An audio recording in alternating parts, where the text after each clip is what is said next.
Ever wonder how a perfectly logical quality metric designed to save lives can spectacularly backfire? Let me tell you a true story about good intentions, data, and unintended consequences. In 1997, JAMA, which is a medical journal, published an article concluding that people who received antibiotics within 8 hours of arriving in the hospital had a higher chance of survival. This article sparked controversy and outrage as hospitals were blamed for not appropriately treating people with pneumonia. In response to this outrage in the early 2000s, CMS implemented a quality metric requiring antibiotics to be administered to people with pneumonia within 4 hours of arrival at the hospital to save more lives. What could go wrong? Under pressure to meet this timeline, emergency department doctors began overdiagnosing pneumonia and administering antibiotics to patients with any respiratory symptoms.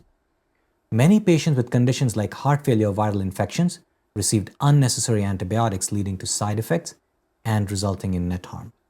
After widespread criticism from frontline physicians, CMS removed this metric. Welcome to PCP Lens, where we journey through metrics, money, and madness. My name is Sudeep Bansal and I'm a primary care physician in Connecticut, and I run my own medical practice. Today we'll discuss the quality of quality metrics. Over the next several articles and videos, I'll show you how the quest to improve quality, in reality, has nothing to do with patient care, but everything to do with increasing profits. Also, this video is not a comprehensive guide to quality. My goal is to examine the paradox of healthcare quality measurement. That is, how systems designed to improve care can sometimes achieve the opposite effect. Let's dive in. Several definitions of quality have been proposed over the last century, but the modern quality movement originated in manufacturing. Three of the earliest pioneers, William Schuhart, Joseph Juran, and Edward Deming, they worked together in the Hawthorne factory in the early 1900s and heavily influenced each other and came up with some of the original definitions of quality. These definitions were characterized by two dimensions. What the customer wants. This is the subjective aspect that recognizes that quality is ultimately defined by the user or the consumer.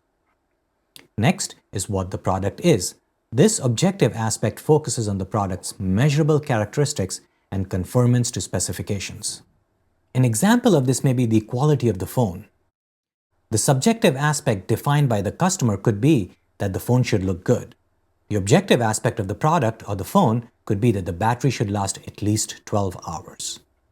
Phil Crosby, in his book Quality is Free, defined quality as, quality is the conformance to requirement, nothing more, nothing less.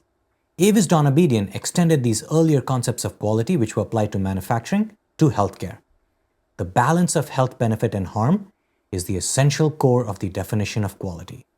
Quality isn't just about how good something is, but also how well it fits a situation. Think about it this way. A winter coat is not useful in the summer, regardless of its quality. Without proper context, quality may either be useless, a nuisance, or it sometimes may actually be harmful. For example, you don't carry a warm, high-quality coat in summer, which is both useless and a nuisance. But if you're forced to wear the coat in summer, there is a possibility that you might suffer a heat stroke. Therefore, in order to improve quality, we need to understand the context in which quality is going to be measured. The Cynefin framework is a conceptual framework used to aid in decision making. That is, it helps us in figuring out the context to make good decisions. The Cynefin framework has 5 domains. The clear domain represents the known knowns. This means that there are rules in place or best practice, the situation is stable, and the relationship between cause and effect is clear. That is, if you do X, expect Y. This framework recommends the sense, categorize, and respond. That is, assess the facts, categorize them, and then apply the rule or best practice to that category. Next is the complicated domain. The complicated domain consists of the known unknowns. Here, the relationship between cause and effect requires analysis or expertise, and there are a range of right answers. This framework recommends sense, analyze, and then respond. That is, assess the facts, analyze them, and apply the appropriate good operating practice. The complex domain represents the unknown unknowns. Here, cause and effect can only be deduced in retrospect, and there are no right answers. This framework recommends probe, sense, and respond. That is, conduct small trials, which is probing the situation, sense what works, and then responding appropriately. Next is the chaotic domain, which represents unknown unknowns. But the situation here is changing rapidly. For example, a doctor working in the ICU with several sick patients that are all deteriorating rapidly at the same time and there's not enough staff. Events in this domain are too confusing to wait for a knowledge-based response, and the recommended framework is act, sense, and then respond. That is, act first, assess if the situation is working, that is sense, and then respond appropriately. The confusion domain in the center represents situations where there is no clarity about which of the other domains apply. When doctors determine treatment plans, they operate in domains that vary from complicated to chaotic, depending on the number of medical problems, medications, and the acuity of sickness. If they cannot elicit meaningful medical history, obtain meaningful information, they operate in the domain of confusion. For example, even a simple case of upper respiratory infection would fall under the complicated domain. We take a good medical history, that is sense, analyze it to determine if the upper respiratory infection is more likely to be viral or bacterial, analyze the risks versus benefits of antibiotics, and then respond with a treatment plan, which may be a conservative treatment or antibiotics. Also, remember the pneumonia quality metric from before? That was squarely in the complex domain. The cause-effect relationship between antibiotic administration within 8 hours of arriving at the hospital and survival rates, that was determined retrospectively. That is, with medical chart reviews after the event had already occurred. Now that we have defined quality and recognized the importance of context, let's explore the framework proposed by Donabedian to evaluate quality in healthcare. Structure evaluates whether there's adequate infrastructure such as buildings, staff, and equipment to deliver care. Process evaluates if all the necessary actions took place to ensure appropriate care. Outcome evaluates if the patient achieved the expected result, example survival, complications, and a quality of life. Measuring outcomes is difficult as outcomes generally take a long time to manifest. For example, measuring mortality may take decades. Therefore, most quality metrics are based on processes. Defining appropriate process is where the rubber hits the road. A process or plan is developed after the situation is sensed and analyzed, or to put it in medical jargon, after medical history and physical exam are performed, and either a differential diagnosis is formulated, that is a list of conditions that the patient may possibly have, or different treatment options have been analyzed. Let's take two examples, one for an acute medical problem and the second for a chronic medical problem. The first example is for prescribing antibiotics for a streptococcal sore throat. This measure requires that anyone diagnosed with pharyngitis or tonsillitis undergo a strep test within 7 days of receiving an antibiotic. The goal is to decrease unnecessary antibiotic use as most of these infections are viral. Under the clear domain in the Cynefin framework, this translates to sense, that is perform a medical history or exam, categorize the medical condition as pharyngitis or tonsillitis or another cause of illness. Respond, which is to perform a strep test and if positive, prescribe antibiotics. This framework may apply to children and adults who don't have other medical problems, but in people with multiple medical issues, this may fall under the complicated domain. Let's take a look at this metric in the complicated domain. We again sense, that is perform a medical history and exam. We now analyze instead of categorize, that is, does the patient just have pharyngitis tonsillitis or does the person also have a secondary pneumonia? And then respond if the person is diagnosed with two concurrent medical issues such as pharyngitis and pneumonia, a strep test may not be needed, but antibiotics are prescribed for pneumonia. In the case of the streptococcal sore throat metric, a national review committee may make the trade-off that there is a net benefit as this metric decreases unnecessary antibiotic use. However, this quality metric can potentially penalize doctors caring for very sick people. Hemoglobin A1C is a proxy measure for diabetes control. According to this metric, hemoglobin A1C should be less than 8%. Under the clear domain in the Cynefin framework, this translates to sense if the hemoglobin A1C is greater than 8%, categorize, is diabetes controlled or uncontrolled, and then respond, which is to take action which might be prescribed medications to reduce hemoglobin A1C to less than 8%. However, poor control of hemoglobin A1C needs to be analyzed under the complicated and complex domains to take appropriate action. Is diabetes uncontrolled because the person cannot afford medications, or an older person makes an educated trade-off and prioritizes his or her love for food over prolonging life? Or does the person have brittle diabetes with high risk of hypoglycemia, that is low blood sugar which may cause worse complications?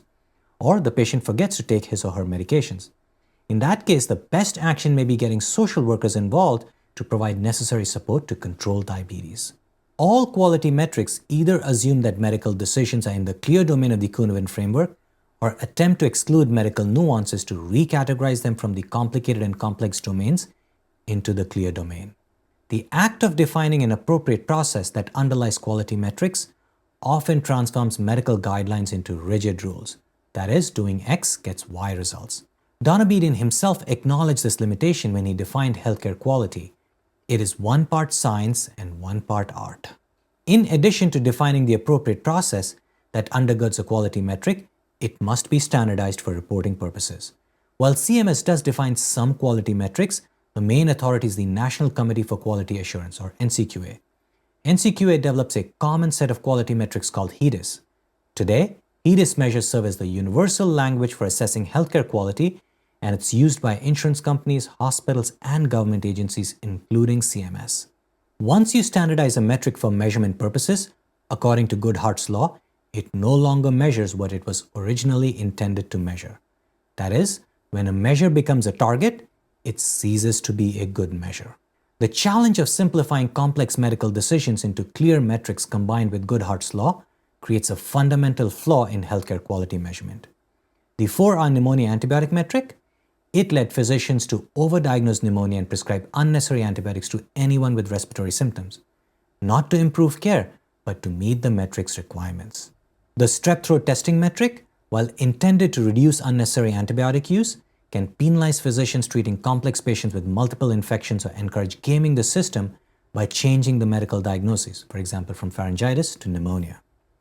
Similarly, the hemoglobin A1C metric for diabetes might incentivize physicians to either prescribe more medications, which may lead to worse outcomes due to hypoglycemia, or dismiss non-compliant patients from their practice.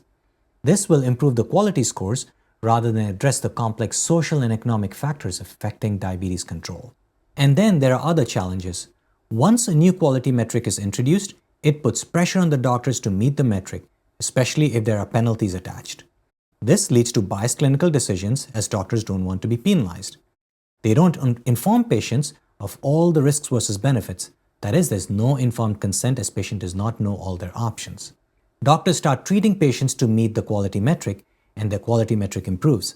Other doctors follow suit, and when enough doctors make the same decisions to meet the quality metric, it then creates a new standard of care.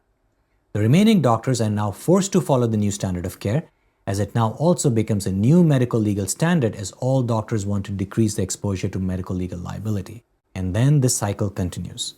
The holdouts that want to have nuanced clinical decisions with their patients now have to spend more time during an office visit to explain why they're deviating from the new standard of care.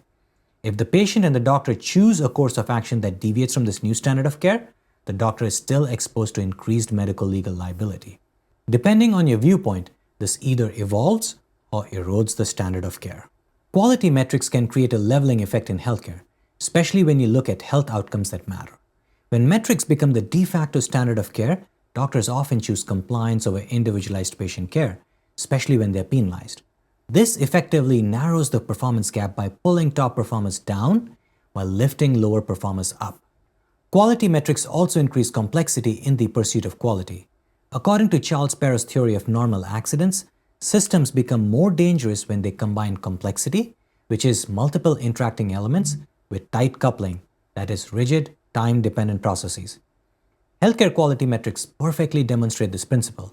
When we attempt to simplify complex medical decisions into clear, measurable targets, we inadvertently create more rigid processes while adding new layers of complexity, exactly the combination that Perrow warned against. The pneumonia metric story illustrates this perfectly. A well-intentioned effort to standardize care through 4-hour antibiotic rule made the system more tightly coupled, rigid timeframes, mandatory protocols, and increased complexity in an already complex and chaotic emergency room environment. Rather than improving quality, this approach generated new risks, compromised clinical judgment, and harmed people. Creating quality metrics requires balancing improved patient care against the complexity at the point of care. While some metrics may justify the additional complexity, for example, strep test for pharyngitis, most lack evidence from randomized controlled trials to support their implementation, and I have seen patient harm in real life from many of these metrics. The question then is, why are we subjecting healthcare providers to this data collection exercise? The answer lies in value-based contracts. These metrics have become the mechanism for increasing health insurance companies' profits. If doctors don't meet these metrics, insurance companies can withhold payment to doctors which then increases their profits. You can find a written version with references to the material that I discussed in this video on pcplens.com. You will also find an audio podcast version of this video on pcplens.com. If you're watching on YouTube, please like and subscribe. This helps me find a wider audience. If you like this video, please sign up on PCP Lens so that you don't miss out the next episode where we start dissecting some of the common quality metrics and why they don't measure quality and instead increase complexity.